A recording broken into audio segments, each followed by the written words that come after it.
한국의 신학대학원 저희 교단의 고려신학대학원의 원장으로 계시는 최승락 목사님께서 1부, 2부 말씀을 전해주고 계십니다.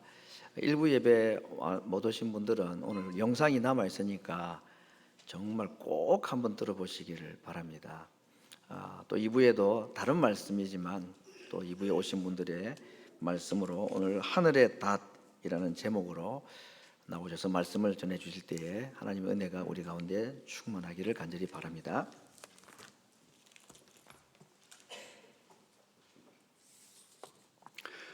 주 안에서 여러분 만나서 대단히 반갑습니다. 필라델피아 제일장로교회 이름은 제가 대학 1학년이었을 때 1979년도에 처음 들은 바가 있습니다. 제가 그 해에 강원도 깡촌에서 시골 촌놈이 서울로 이제 유학을 가게 되었는데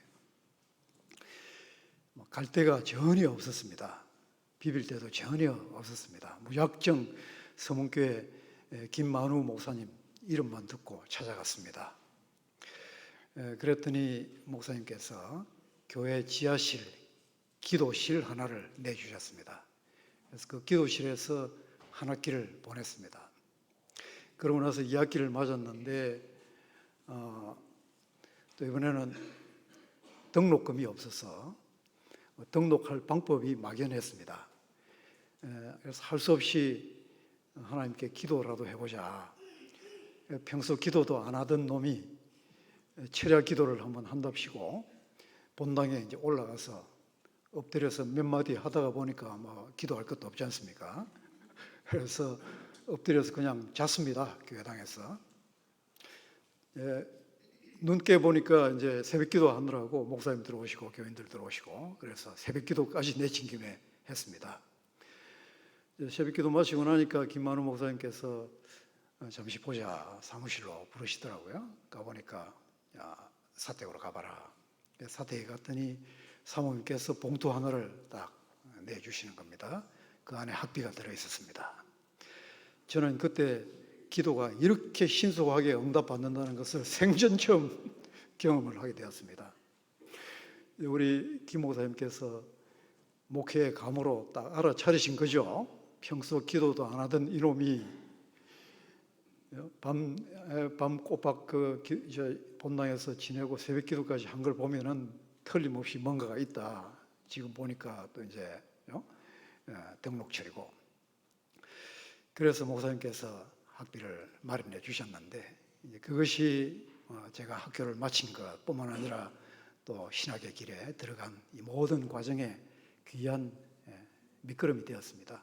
이런 귀한 은혜와 도움을 많이 받았는데 1학년 말쯤 되어서 우리 김 목사님께서 갑자기 또 미국으로 가신다고 그 가시는 교회가 다름 아닌 필라델피아 제일장로교회였습니다. 그래서 그때부터 이름을 들었고 동경도 해오고 했습니다만 제가 이제 또 신학대학원의 원장으로서 제 또 사역의 거의 마무리 맞이할 이 즈음에 이곳을 방문을 하고 말씀을 나누게 되어서 대단히 감회가 깊습니다.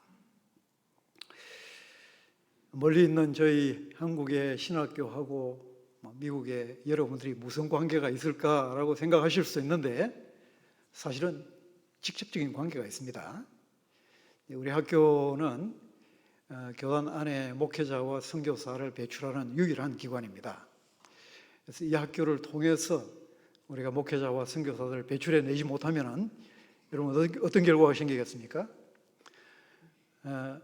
존경에 맞지 않는 우리 강 목사님 그리고 또 여러 교회에서 섬기시는 교육자들을 포함을 해서 이런 분들을 모실 수가 없습니다.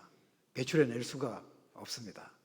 교회가 자연히 또 약해질 수밖에 없고 힘과 건강을 잃어갈 수밖에 없습니다. 신학교가 건강하게 잘 자리를 잡고 목회자와 선교사들을 잘 배출을 해내어야 교회가 건강해집니다. 교회가 건강해야만 사회가 건강하게 됩니다.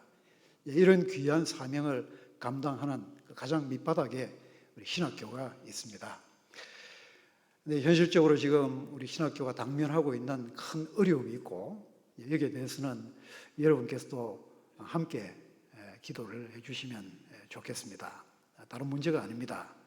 한국이나 세계 곳곳에 목회자와 선교사가 되겠다라고 헌신하는 젊은 사람들이 현저하게 줄어들고 있는 것이 오늘의 현실입니다.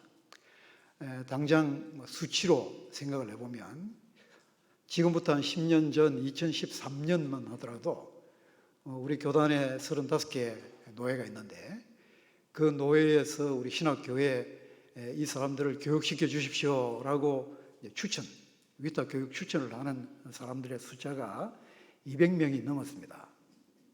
근데 10년이 지난 2013년, 2014년 오늘에 와서는 그 숫자가 60명대로 떨어졌습니다. 10년 사이에 일어난 변화입니다.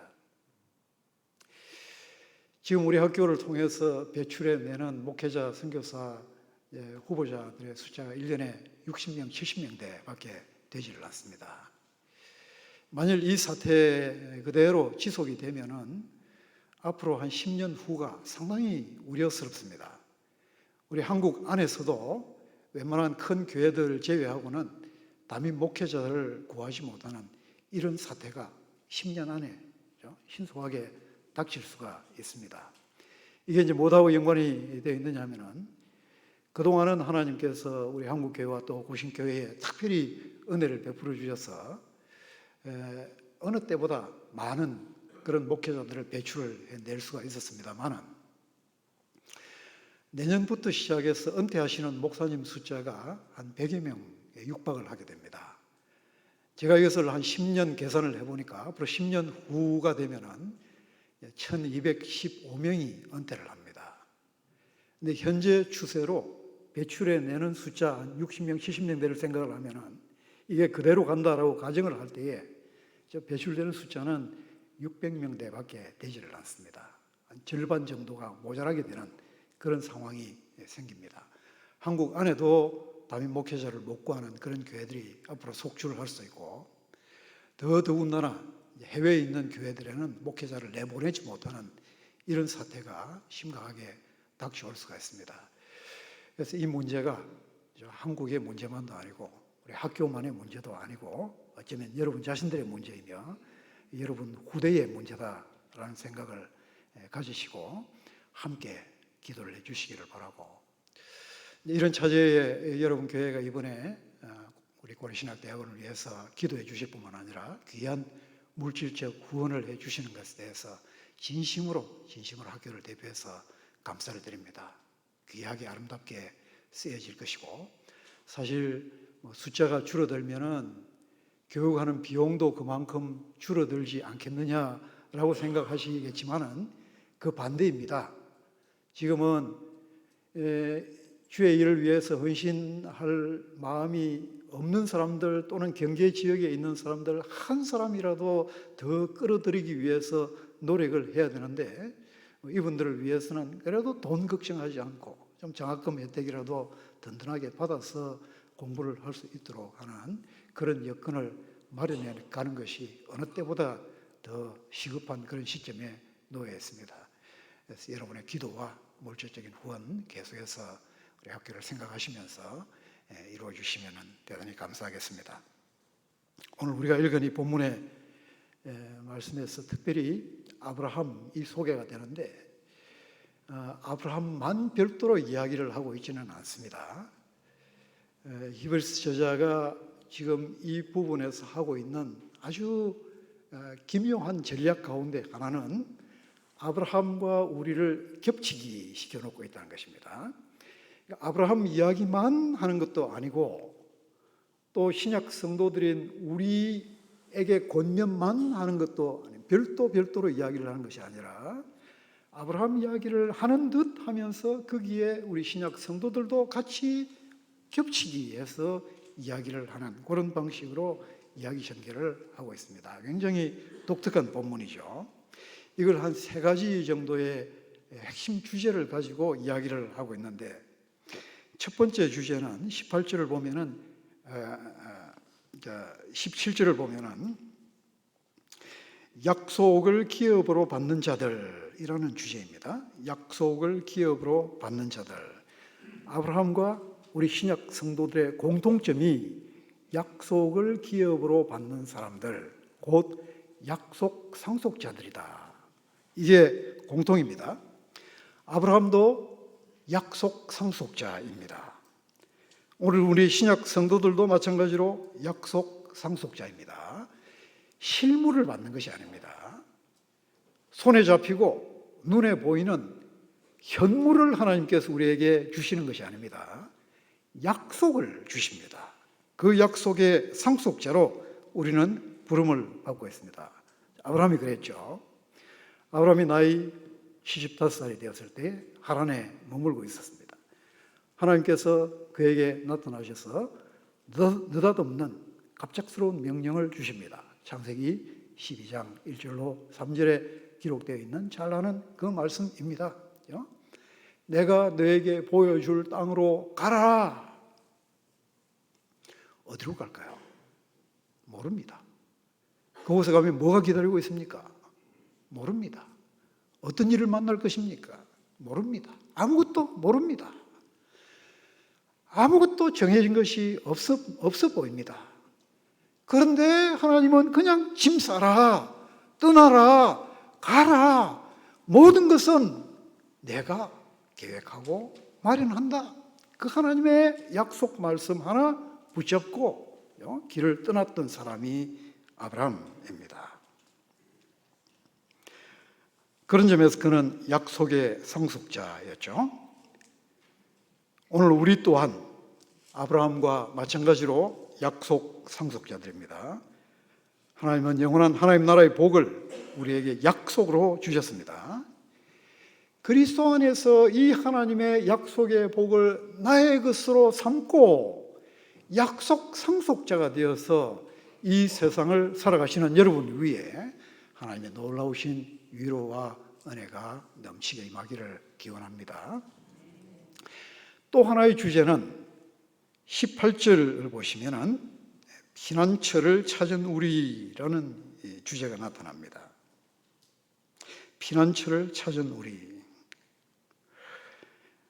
여기 피난처라는 명사를 사용하지는 않고 피난하다라는 동사를 과거 시제 형태로 사용을 하고 있습니다. 그래서 피난처를 찾은 우리, 자세히 읽으면 찾은 우리 이렇게 되어 있죠. 그러니까 찾고 있는 우리 그렇게 말하지 않습니다. 이미 우리는 피난처를 찾은 사람들, 피난한 사람들 그렇게 표현을 하고 있습니다. 한마디로 말하면 난민입니다. 아브라함도 난민이고 오늘 우리도 이 세상 속에서 난민입니다. 난민은 여러 가지 이유 때문에 자기 본토 고향에 거하지 못하고 타지로 이주해서 떠도는 사람을 가리킵니다. 아브라함이 가나안 땅에서 자기 자신을 이렇게 인식을 하고 있었습니다. 창세기 23장 4절이죠. 사랑하는 아내 사라가 죽은 후에 매장지를 구하려고 헷 족속 사람들에게서 땅을 사기 위하여 거래를 하면서 그들 앞에 자기 자신을 이렇게 밝히죠. 나는 당신들 중에 나그네요 거류하는 자이다. 히브리서 11장 13절로 14절을 보면은 이 본문을 바탕으로 해서 아브라함이 자신을 땅에서는 외국인과 나그네임을 증언하였다. 이렇게 밝히고 있습니다. 이런 자기 인식을 가졌던 이유가 다른 데 있지 않습니다. 자기들이 본향 찾는 자임을 나타내미라. 그러니까 영원한 본향의 관점에서 보니까 자기가 땅에서 어떤 방식으로 거주하고 있든지 간에 그 땅에서 자신은 나그네인 거죠.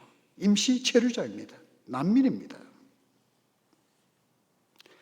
오늘 저와 여러분도 이 세상 속에서 동일하게 피난처를 찾은 우리 곧 난민으로 사는 사람입니다.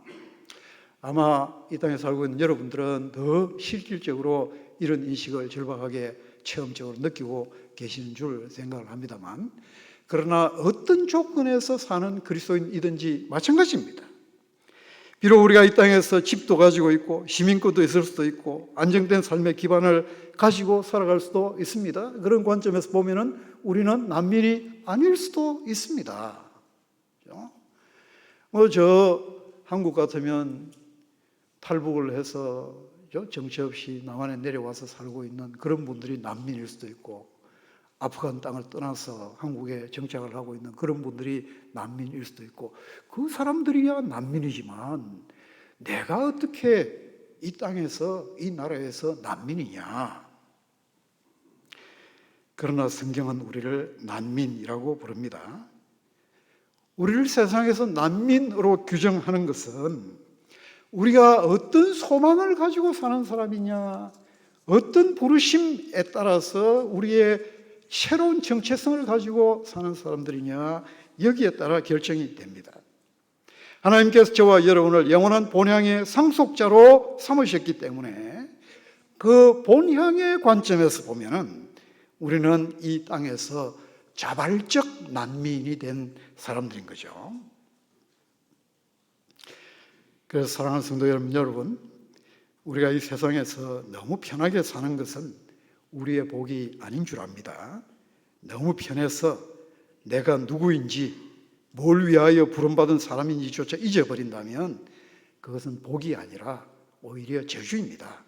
오히려 고난이 있고 핍박이 있고 괴로움이 있어도 그것 때문에 주님께 더 가까이 가고, 그것 때문에 우리가 가진 약속의 소망이 더 생생해지고, 우리의 난민의식, 우리의 본향의식이 더 새롭게 된다면 그것이 진정으로 우리 그리스도인의 복인 줄을 믿으시기를 바랍니다.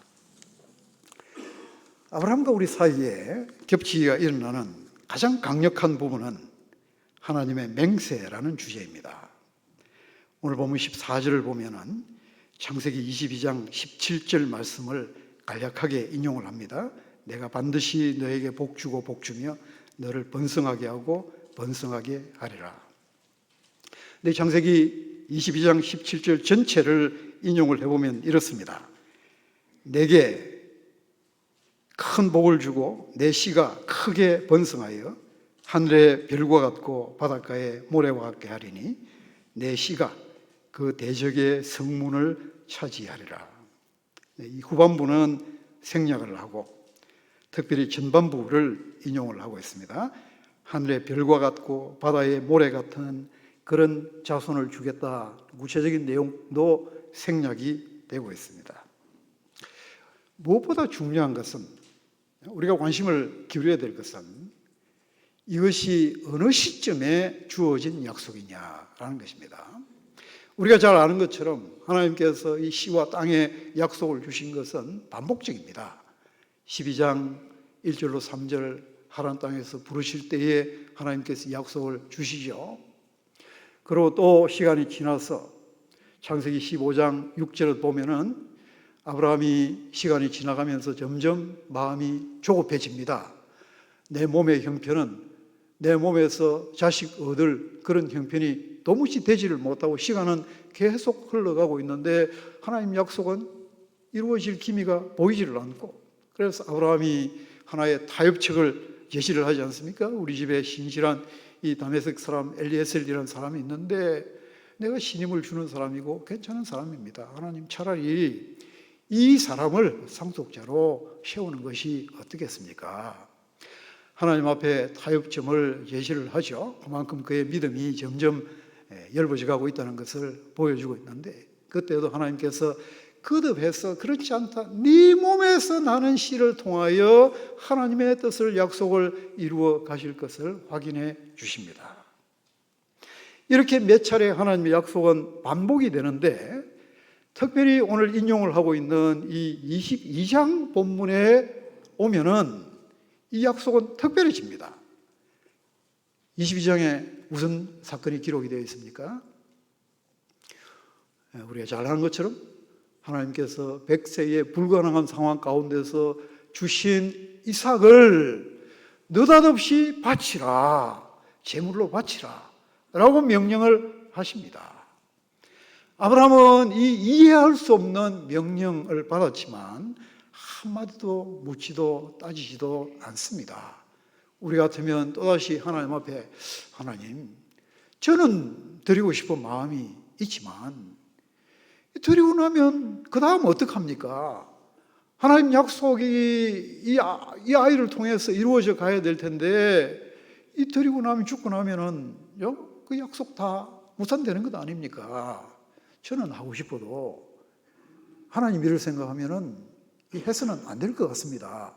하나님 다시 한번 생각해 보십시오. 이렇게 하나님께 따지기도 하고 묻기도 할 법한데 아브라함은 그렇게 하지 않죠. 하나님을 절대적으로 신뢰합니다. 죽어도 다시 살리셔서라도 하나님 뜻을 이어갈 것을 전적으로 신뢰하면서 하나님 앞에 그 아들을 바칩니다. 이런 시험을 거친 다음에 하나님께서 22장 17절의 약속을 반복해서 주시는 거죠. 근데 이때 주실 때에는 특별한 것 한 가지가 있습니다. 인용한 22장 17절 바로 앞에 22장 16절에 나오는 말씀이죠. 내가 나를 가리켜 맹세하노니. 하나님께서 느닷없이 맹세를 하고 있습니다. 자, 사랑하는 성도 여러분, 우리가 성경을 읽으시다가 하나님께 평소 있을 법한 것이 아닌 이야기가 나오면 우리 잠시 멈춰야 됩니다. 잠시 멈추고 하나님께서 왜 이런 이상한 행동을 하시지? 할 법하지 않은 일을 하시지? 다시 한번 생각을 해봐야 됩니다. 그 중에 대표적인 것이 하나님의 맹세입니다. 하나님께는 맹세가 근본적으로 필요가 없습니다. 왜 그렇습니까? 맹세는 근원적으로 사람이 하는 것입니다. 거짓말할 수 있는 가능성이 있는 인간 존재에게는 맹세가 필요합니다. 내가 하는 말을 그래도 신빙성을 조금이라도 더 보태보고자 하는 마음으로 하는 것이 맹세죠. 그래서 자기가 감당하지도 못할 큰 이름들을 끌고 와서 그 이름을 가지고 맹세를 하면은 자기 말에 신빙성이 조금이라도 더 더해질 것처럼 생각을 하기 때문에 그래서 맹세를 하는 것입니다. 우리 주님께서는 그런 종류의 맹세조차도 하지 말라고 명하시죠. 예는 예로, 아니오는 아니오로 족하다라고 말씀을 하고 계십니다.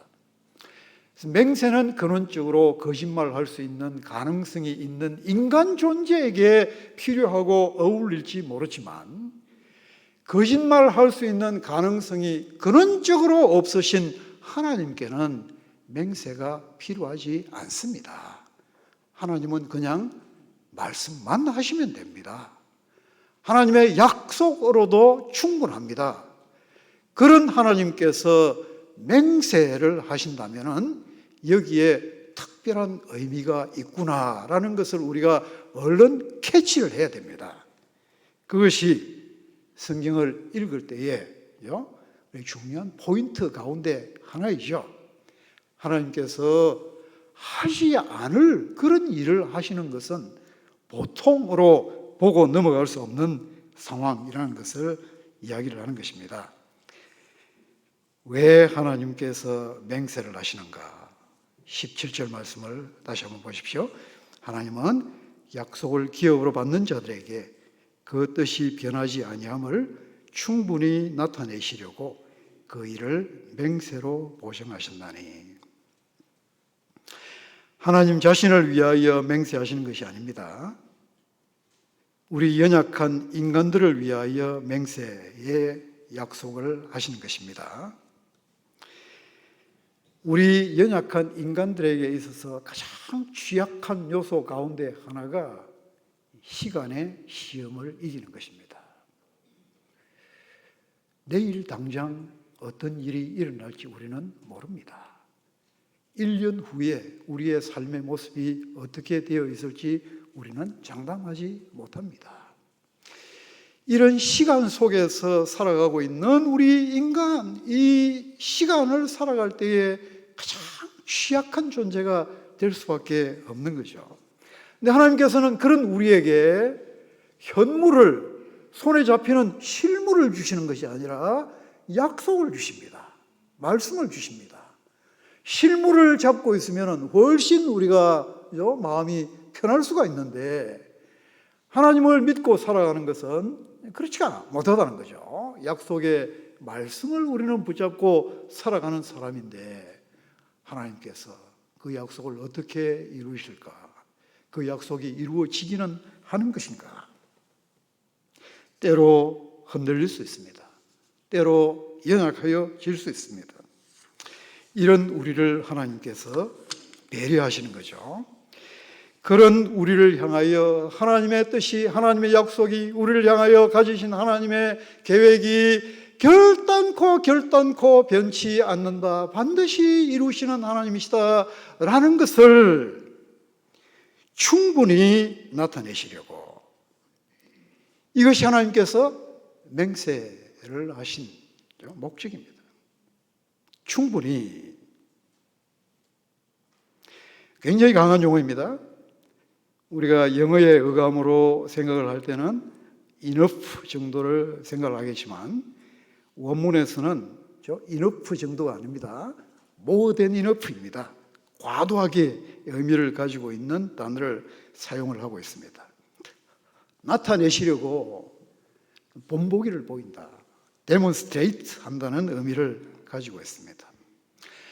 아브라함에게서 우리를 향하여 하나님의 뜻이 어떤 것이냐, 때로 하나님의 약속의 말씀을 붙잡고 이 시간의 시험을 통과하고 있는, 그래서 연약하여지기도 쉽고 흔들리기도 쉬운 우리를 배려하시는 하나님의 그 뜻이 아무리 시간이 지나도 변치 아니한다, 반드시 이룬다라는 것을 충분한 정도 이상으로 과도하게 데몬스트레이트 하시기 위하여 아브라함에게 하지 않으시는, 또는 할 필요가 없는 하나님의 맹세를 하고 있다는 것을 보여주는 거죠.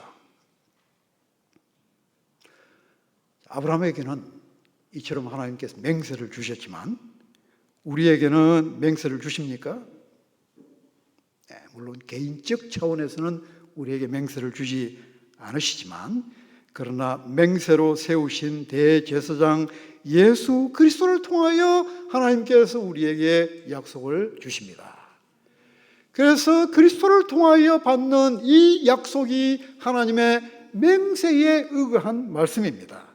시편 110편 4절의 말씀에 근거하고 있는 거죠. 그런 점에서 아브라함과 우리는 동일하게 하나님의 맹세의 공통점을 가지고 있습니다. 이 세상에서 스스로를 난민으로, 나그네로 규정하고 뿌리 잃은 삶을 살아가는 우리 그리스도인은 항상 세상 앞에서 위태롭고 흔들리기 쉬운 존재로 살아갑니다. 하나님은 그런 저와 여러분의 처지를 잘 아십니다. 그런 우리에게 큰 안위와 확신을 주기를 원하십니다.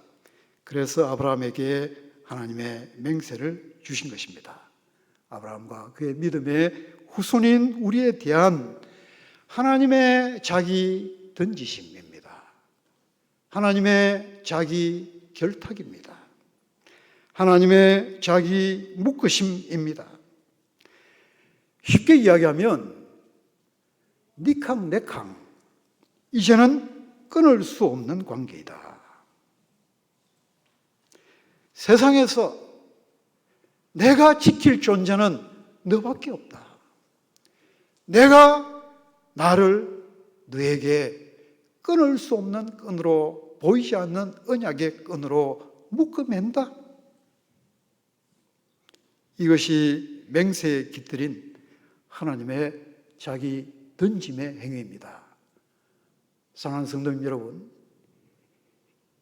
이 주제의 깊이를, 이런 하나님을 깊이 깨닫고 여러분 자신을 동일하게 하나님 앞에 세우실 수 있기를 바랍니다. 하나님의 자기 던짐, 우리를 향하여 하나님께서 자기를 묶으심, 얼마나 놀라운 주제인지 모릅니다.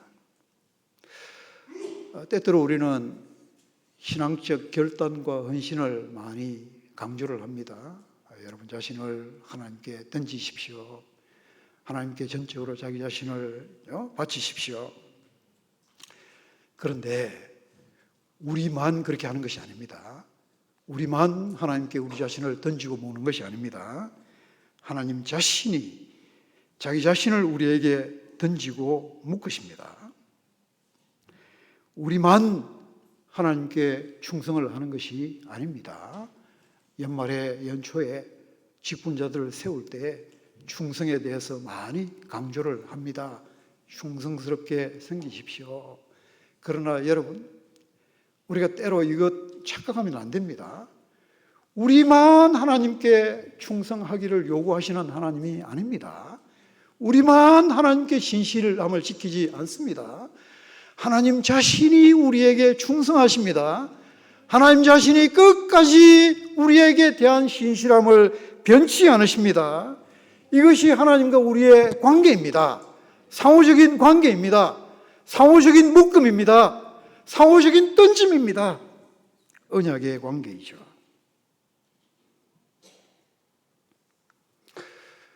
저에게 어린 손녀, 손자가 있는데 요즘 만나면은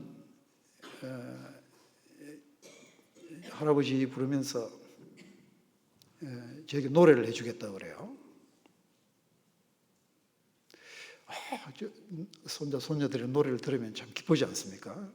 그래, 어떤 노래를 할 거니 한번 해봐라. 그럼 이제 요즘 한국에서 많이 부르는 그 가스펠송입니다. 주가 일하시네, 주가 일하시네, 주께 아끼지 않는 자에게, 이런 노래죠. 주가 일하신다, 주가 일하신다, 주께 아끼지 않는 자에게. 참 이 노래를 들려주는데 마음이 뭉클뭉클해집니다. 이 아이들을 위해서 참 마음 깊이 해서 축복을 하지 않을 수가 없습니다. 너희들의 노래 들어서 너무너무 기쁘고 좋은데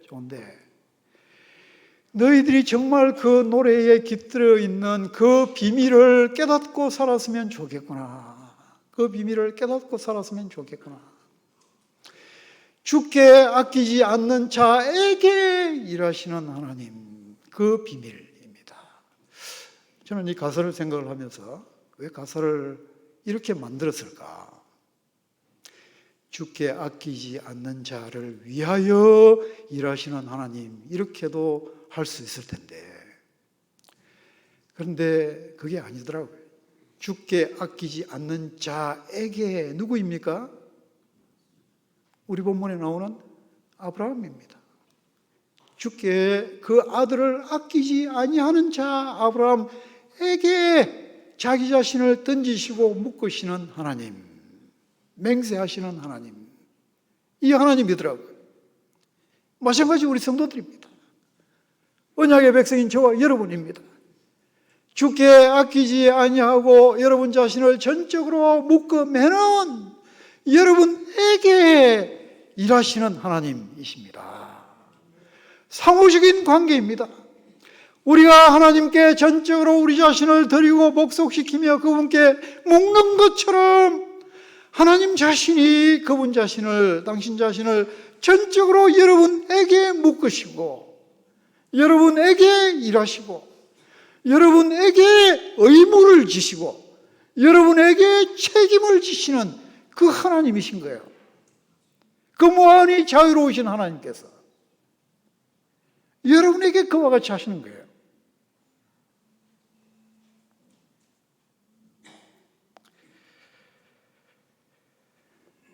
이처럼 맹세로 자신을 던지시고 묶으시는 이 하나님, 그리고 그 하나님의 약속의 말씀이 우리 영혼에 대하여 가지는 역할이 뭘까? 그걸 이제 19절은 이렇게 표현을 하죠. 우리가 이 소망을 가지고 있는 것은 영혼의 닷 같아서 튼튼하고 견고하여 휘장 안에 들어가나니. 영혼의 닷이라는 이 유명하고 너무나 아름다운 표현이 나타나고 있습니다. 우리는 닻의 역할이 뭔지 잘 알고 있습니다. 풍랑이 심한 바다에서 닻이 없으면 배는 표류하게 되어 있습니다. 오늘날 굉장히 거대한 이런 철선들 여간에서 잘 흔들리지 않을지 모르지만 그러나 그만큼 큰 또 닻을 가지고 있죠. 그러나 고대 세계의 배라는 것은 그야말로 물결이 조금만 쳐도 흔들릴 수밖에 없는 그런 목선들이 대부분이었습니다. 그나마 이런 목선들이 닻을 내리고 있으면 그래도 풍랑이 일어날 때에 표류하지 않게 됩니다. 시련에 풍랑이 심할 때 우리 영혼은 쉽게 희망을 잃어버립니다. 희망을 잃은 영혼은 쉽게 절망에 빠지고 이 절망은 죽음에 이르는 병입니다. 아우슈비츠 수용소에서 살아남은 저명한 심리학자, 정신분석자 가운데 한 사람이 빅토르 프랑클이라는 사람이 있습니다. 이 사람이 쓴 자기의 경험담 밤의 안개라는 책을 보면은 그 수용소에서 제일 좋은 자리는 창가의 자리였다고 이야기를 합니다. 그 창문이란 것이 다름 아닌 희망을 상징하기 때문에 그렇습니다. 그 창을 통하여 희망의 소식들이 들려오고 그 창을 통하여 희망을 바라보면서 꿈꾸면서 살아가는 거죠. 어느 날은 그 수용소 안에 이런 소문이 돌았다고 합니다. 며칠이 되면은 우리가 다 석방을 얻게 될 것이다. 갑자기 사람들이 생기를 찾기 시작하더란 것입니다. 그런데 그 생각했던 날이 다가왔습니다. 아무 일도 일어나지를 않았습니다. 그 날이 지나가 버렸습니다. 사람들이 생기를 잃을 뿐만 아니라 갑자기 발진티푸스 같은 그런 전염병이 돌기 시작해서 수많은 사람들이 죽어나가기 시작하더라는 것입니다. 물론 직접적인 사인은 질병일지 모르지만 그들을 죽게 만든 것은 다름 아닌 절망입니다. 아무리 극한적인 상황 속에서라도 살아야 할 삶의 의미를 붙잡을 때에 그것이 우리를 살게 하는 희망이 된다는 것을 그는 극한적 상황 속에서 보고 경험을 했습니다. 이것이 그가 창안한 로고테라피의 핵심입니다. 물론 프랑클이 말하는 삶의 의미나 희망이 성경이 우리에게 가르치는 그것과 동일한 것은 아닙니다. 그러나 그러할지라도 그는 희망이 우리 영혼에 얼마나 중요한 역할을 하느냐라는 것을 누구보다 잘 말해주고 있는 거죠. 우리 그리스도인이 가진 희망은 인간 스스로에게서 나오지 않습니다. 오히려 모든 희망이 사라질 때에 인간의 절망 속에서 하나님으로부터 주어지는 것이 우리의 진정한 희망입니다. 하나님께서 맹세로 약속하신 말씀이 우리의 희망이죠. 그 약속의 성취로 오신 분이 예수 그리스도입니다. 본문 19절 다시 한번 보면은 우리가 이런 소망을 가지고 있는 것은 영혼의 닷 같아서 튼튼하고 견고하여 휘장 안에 들어가나니 저와 여러분이 가지고 있는 이 그리스도인 소망이 어떤 것이냐라는 것을 세 개의 수식어를 통해서 표현을 해주고 있습니다. 튼튼한 소망이다. 견고한 소망이다. 그리고 들어가는 소망이다. 앞에 이제 튼튼하고 견고한 요거는 우리가 가진 소망의 성격이 뭐냐라는 것을 꾸며주는 그런 역할을 하고 들어가는 소망이다. 표현이 조금 어색하긴 하지만 들어가는 소망이다. 이 세 번째 수식어는 이것이 하는 기능, 역할이 뭐냐라는 것을 보여줍니다. 특별히 이 튼튼한이라고 할 때 사용하는 헬라어는 조금 특이한 단어인데 이 단어의 이제 뿌리가 되는 헬라어가 스팔로라는 동사입니다. 이 스팔로라는 동사는 고대의 레슬링 경기에서 사용되던 전문적인 용어입니다. 레슬링 경기를 위해서 두 선수가 이제 딱 마주하게 되죠. 그러면 제일 먼저 하는 행동이 뭡니까? 상대를 붙잡는 것입니다. 그리고 붙잡고 흔듭니다. 이렇게 저렇게 흔들어서 틈이 생기면 뒤집어 버리는 거죠.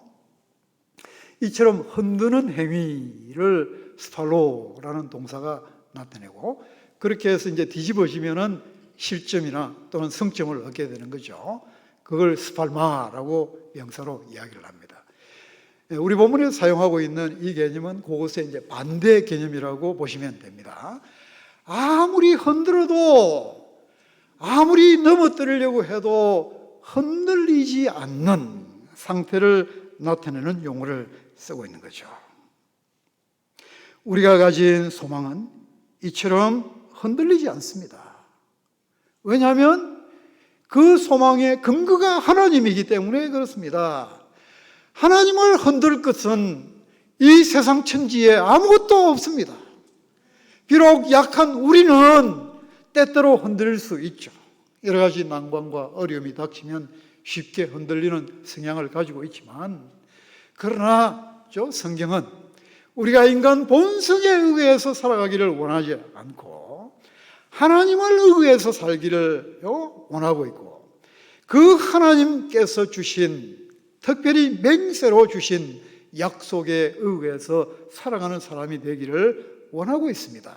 그 하나님 자신이 이 세상에 있는 인간이든 어떤 상황이든 그 무엇도 흔들 수 없는 하나님인 것처럼 그분이 우리에게 주신 소망도 그렇습니다. 그래서 그 소망 위에 세워진 사람은 흔들리지 않습니다. 세상이 주는 소망은 그렇게 튼튼하지 못합니다. 기초가 튼튼하지 못하기 때문이죠. 많은 사람들이 돈을 많이 벌면 행복할 것처럼, 튼튼할 것처럼 생각을 합니다. 그래서 돈을 희망으로 삼고 돈 많이 버는 직장을 희망으로 삼습니다. 물론 돈이 많은 것이 없는 것보다야 더 좋지만, 그러나 돈 자체가 우리의 삶의 견고한 터전이 되지는 못하는 것이요. 얼마 전에 저는 세계적인 뉴스글이 하나의 눈길이 조금 끌렸던 적이 있는데, 영국의 빌 게이츠로 불리는 마이클 린치라는 사람의 사망 소식이 그것입니다. 자신이 세운 오토노미라는 회사의 매각 과정에서 생긴 법적 문제로 일어난 12년간에 걸친 지리한 싸움에서 마침내 승소를 했습니다. 이걸 기념하기 위해서 몇 명의 부자 친구들이 선상 파티를 벌였던 모양입니다. 소송을 승리로 이끌어준 변호사 부부하고 모건 스탠리 인터내셔널 회장 부부하고, 그리고 자기 부부가 시칠리아 앞바다에서 선상 파티를 하다가 돌풍에 휩쓸려서 모두가 죽음을 맞고 말았습니다. 그 요트가 무려 331억짜리 호화 요트라고 하는데, 그러해도 그들의 생명을 구하지는 못했습니다. 물론 안타까운 일입니다. 그러나 우리에게는 큰 교훈을 주고 있습니다. 세상의 성공이 행복을 보장해 주는 것은 아니고, 우리가 견고하다고 생각하는 것들이 그다지 견고하지 못하다라는 것을 보여주고 있는 것이죠. 살아서나 죽어서나 우리 영혼의 견고한 반석은 하나님 자신입니다. 로마서 5장 5절 6절이 밝히는 것처럼 이 하나님을 소망으로 삼는 것은 결코 우리를 부끄럽게 하지 않습니다. 소망이 우리를 부끄럽게 하지 아니하면 우리에게 주신 성령으로 말미암아 하나님의 사랑이 우리 마음에 부음받으니 우리가 아직 연약할 때의 기약대로 그리스도께서 경건하지 않은 자를 위하여 죽으셨도다. 사랑하는 성도 여러분, 이 하나님을, 그리고 그가 주신 약속의 말씀을 여러분의 삶이 그 위에 세워지는 견고한 여러분의 삶의 기반으로 삼으시기를 바랍니다. 그것이 여러분의 영혼의 닻입니다. 그리고 이 소망을 수식하는 세 번째 수식어가 휘장 안에 들어가나니. 휘장 안에 들어가나니. 우리 한글 번역 성경은 들어가나니 동사 형태로 번역을 했지만 정동사 표현이 아니라 이게 동명사 같은 표현입니다. 이것도 역시 희망, 소망을 꾸며주는 역할을 합니다. 튼튼한 소망, 견고한 소망, 들어가는 소망, 이런 방식이죠. 들어가는 소망. 당연히 들어가는 이 동사에 이제 주어도 소망이 되겠죠. 그래서 NIV 같은 영어 성경에서도 우리가 들어간다 또는 그리스도 그분이 들어간다 이렇게 표현하는 것이 아니라 it enters, 그것이 들어간다. 이때 있는다는 것이 아닌 소망을 가리킵니다. 소망이 들어간다. 이렇게 표현을 하고 있습니다. 조금 특이한 표현입니다. 왜 여기서 특별히 소망이 들어간다 이렇게 표현을 하고 있을까? 소망이 들어간다는 건 뭘 이야기를 하는 걸까? 우리가 가지고 있는 이 소망이 하는 역할이 뭐냐라는 것을 보여주고 있습니다. 다시 말해서 그 소망 위에 세워진 모든 사람들을 이끌고 데리고 소망이 들어간다는 것을 이야기를 하고 있습니다. 들어가는데 어디로 들어갑니까? 휘장 안으로 들어갑니다. 휘장 안으로 들어간다는 것이 뭘 이야기를 합니까? 과거 장막, 성막에서 성소와 지성소를 가로막던 것이 휘장입니다. 구약시대에는 이 휘장 안으로 들어가는 것은 어느 누구에도 허용되지 않았습니다. 오직 대제사장이 1년에 한 차례 특별한 목적을 위하여 이 휘장 안으로 들어갑니다. 레위기 16장 2절을 보면은 여호와께서 모세에게 이르시되 내 형 아론에게 이르라 성소의 휘장 안 법궤위 속죄소 앞에 아무 때나 들어오지 말라. 그리하여 죽지 않도록 하라. 죽음의 검령으로 아무 때라도 아무 사람이라도 그 휘장 안으로 들어오지 못하도록 하나님께서 막으셨습니다. 오직 정한 때에 대제사장이 하나님의 허락 안에서 1년에 한 차례 들어갈 수 있을 뿐이었죠. 그것도 오래 머물지 못합니다. 정해진 일을 마치고 나면 얼른 나와야만 됩니다. 어느 누구도 이 대제사장을 따라 들어가지 못합니다. 자기 목숨처럼 아끼는 대제사장의 아들이 어느 날 이 직무를 감당하려고 하는 아빠를 붙잡고 아빠, 거기 들어가는 건 너무너무 궁금한데 거기 뭐가 있어요? 거기 들어가면 뭘 하는 거예요? 저도 한번 들어가서 볼 수 있게 해주세요. 꼭 한 번만이라도 볼 수 있게 해주세요. 애걸복걸을 해도 안 됩니다. 죽음으로 금하신 일입니다. 어느 누구도 들어갈 수 없었습니다. 이것이 인간 제사장의 한계이고 구약 제도의 한계입니다. 그러나 저와 여러분이 가지고 있는 희망은 다릅니다. 우리의 희망은 하나님께서 맹세로 세우신 대제사장 예수 그리스도의 기반을 둡니다. 그리스도께서 우리 앞서서 휘장 안으로 들어가셨습니다. 이 그리스도를 가리켜서 앞서가신 예수 이렇게 부르는데 앞서가신 일종의 칭호에 해당이 됩니다. 예수 그리스도를 선도자 이런 이름으로 부르고 있는 것입니다. 예수 그리스도는 우리의 선도자가 되시는 분이십니다. 영어식으로 하면은 forerunner, 많은 달려가는 사람들이 있지만 그 달려가는 사람들 제일 앞에서 길을 이끄시는 분, 그런 forerunner이시고 또는 길을 찾으시는 pathfinder가 되시는 분이십니다. 이런 예수 그리스도는 그분 혼자로서 이런 기능을 가지시는 것이 의미가 없습니다. 반드시 패스파인더가 되시는 이분은 같이 따라오는 사람들이 있어야만 성립되는 그런 관계적인 용어를 여기에서 사용을 하고 있는 거죠. 과거 이 용어의 군사적인 의미는 이런 것입니다. 여기 이제 본대가 길을 가야 되는데 반드시 본대가 가기 전에는 그 앞에 척후병을 보내도록 되어 있습니다. 이 척후병이 먼저 가서 그 앞에 매복이 있는지 위험물이 있는지 이런 것을 살펴서 안전하면은 본대가 따라오도록 길을 만들어 주는 거죠. 바로 그런 역할을 하는 그 이름을 예수 그리스도께 돌리고 있습니다. 그리스도는 우리를 위하여 길을 만드시는 분, 길을 찾으시는 분, 길을 마련하시는 분, 그래서 그분 혼자만 들어가시는 것이 아니라 우리가 따라 들어갈 수 있도록 만드시는 분, 이분이 예수 그리스도이십니다.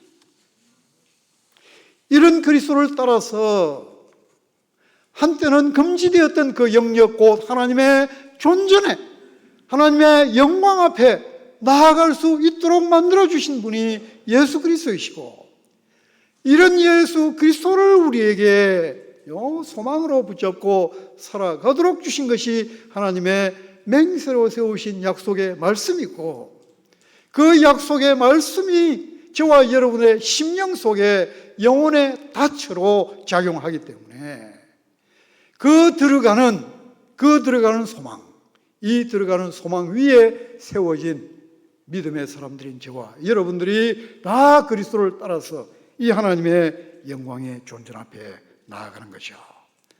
사랑하는 성도 여러분, 우리가 이런 희망을, 이런 소망을 가지고 있기 때문에 우리는 이 세상에서 당하는 그 어떤 종류의 시련과 어려움과 난관이 닥쳐오더라도 우리의 길이 막힐 수 없습니다. 끊길 수 없습니다. 저와 여러분은 성령 안에서 하나님의 보좌 앞에 나아가서 그를 대면하는 축복을 누리는 사람들입니다. 고린도후서 3장 18절이 이것을 잘 보여주죠. 우리가 다 수건을 벗은 얼굴로 거울을 보는 것 같이 주의 영광을 보매 그와 같은 형상으로 변화하여 영광에서 영광에 이르니 그 주의 영으로 말미암음이니라. 우리가 다 수건을 벗은 얼굴로, 여기에 강조는 다에 있습니다. 다입니다. 구약시대는 이 본문이 근거를 두고 있는 출애굽기 34장에서 오직 모세 혼자만 수건 벗은 얼굴로 하나님의 존전에 나아가서 그의 영광을 대면할 수 있었습니다. 모세에게만 주어졌던 특권입니다. 그러나 오늘 신약시대에 예수 그리스도를 믿는 믿음 안에 있는 우리 모두가, 참된 믿음을 가진 우리 모두가, 우리 다가 이런 축복을 누립니다.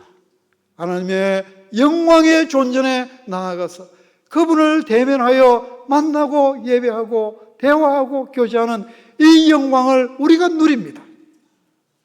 이것이 우리에게 주어져 있습니다. 사랑하는 성도 여러분, 얼마나 놀라운 축복이 저와 여러분에게 주어져 있는지 모릅니다. 이것을 누리지 못하고 이것을 우리가 진정으로 붙잡고 살아가지 못한다면 이건 세상에서 가장 큰 손실입니다. 가장 큰 손실입니다. 여러분이 저 쇼핑몰에서 그냥 공짜로 나눠주는 무슨 큰 선물 하나 못 받으면 대단히 아쉽다 생각할지 모릅니다만, 그런 것과는 비교할 수 없는 이 놀라운 은혜의 선물을 믿음 안에서 하나님께서 우리에게 주셨는데 이것을 우리가 온전히 누리지 못하고 산다면 얼마나 큰 손실인지 모릅니다. 예배를 통하여 누리시기를 바라고, 매일 매순간 기도를 통하여 누리시기를 바라고, 찬양을 통하여 누리시기를 바라고, 하나님과 성령 안에서 대면하며 교제하면서 살아가는 여러분의 일상의 삶 속에서 이런 은혜의 축복을 누리시기를 바랍니다. 이 휘장 안의 축복 하나님께서 누리도록 주신 것입니다. 근데 우리가 이것을 누리면은 일어나는 놀라운 결과 한 가지가 있습니다. 고린도후서 4장 17절 18절에서 바울이 이렇게 말하죠. 우리가 잠시 받는 환난에 경한 것이 지극히 크고 영원한 영광에 중한 것을 우리에게 이루게 하매니 우리가 주목하는 것은 보이는 것이 아니요 보이지 않는 것이니 보이는 것은 잠깐이요 보이지 않는 것은 영원함이라. 저와 여러분이 누리는 영원한 영광의 관점에서 볼 때에 이 세상 속에서 받는 고난은 잠시 받는 것, 경한 것, 오히려 그것을 통하여 우리 속에 영광의 무게를 더 크게 만들어주는 것, 이런 놀라운 관점의 변화가 일어납니다. 믿음 안에서 일어나는 축복입니다. 여러분, 자동적으로 이루어지는 것 아닙니다. 여러분이 하나님의 영광 앞에 들어가면 들어갈수록 그 영광의 관점에서 여러분 앞에 주어지고 있는 여러 가지 난관과 시련과 도전들을 바라보면 바라볼수록 그것이 달리 보이기 시작해요. 잠시 있는 것이구나. 가벼운 것이구나. 오히려 이것을 통하여 우리 안에 하나님의 영광의 무게를 이루는 수단에 지나지 않는구나. 이것이 보이는 거예요. 여러분, 이 관점이 없으면, 이 하나님의 영광과 대면하여 살지 못하면 자동적으로 그렇게 일어나지 않습니다. 오히려 그 역입니다. 여러분을 괴롭히기 시작하는 여러분 주변의 사람들이 마치 하나님의 권세를 가진 그런 신적인 존재처럼 보이기 시작하고 두렵게 될 것입니다. 여러분 앞에 닥쳐오고 있는 여러 가지 상황들 앞에서 여러분은 과거 가데스 바네아에서 이스라엘 백성들이 맞이했던 것처럼 우리는 메뚜기야. 우리는 메뚜기야. 저들은 거인인데 우리는 메뚜기야. 이 메뚜기 의식에 사로잡히게 될 것입니다. 여러분을 휩싸고 있는 그 상황들이 마치 여러분을 짓눌러서 벗어나지 못하게 될 것처럼 과장되어서 들어오게 될 것입니다. 이런 상황이 지금 여러분 앞에 벌어지고 있다면 속히 유일한 해결의 길입니다. 그 위에 세워진 모든 사람들을 이끌고 휘장 안으로 들어가는 이 소망을 붙잡으시기를 바랍니다. 이 소망 회복하시기를 바랍니다. 이 소망 위에 여러분의 삶이 견고하게 세워지기를 바랍니다. 하나님의 영광 앞에 들어가는 이 축복을 마음껏 성령 안에서 누리기를 바랍니다. 그러면 세상과 나는 강고덥고 구속한 주만 보이도다. 그 어떤 상황 앞에서도 주님이 전부이면 그것으로 족합니다. 사랑하는 성도 여러분, 이 세상의 낯천 어디로 내려집니까? 저 물속 바닥으로 내려지죠. 그러나 저와 여러분이 가지고 있는 영혼의 낯천 어디에 드리워져 있습니까? 하늘에 드리워져 있습니다. 밑으로 내려가는 것이 아니라 위로 올라갑니다. 하나님께 하늘에 이미 드리워져 있는 이 닻이 여러분을 붙잡고 있다. 여러분을 이끌고 있다라는 것을 늘 의식하면서 이런 믿음으로 견고하게 흔들리지 말고 살아서 하나님의 영광을 온전히 드러내시는 복된 삶 다 되기를 바랍니다. 기도하시겠습니다.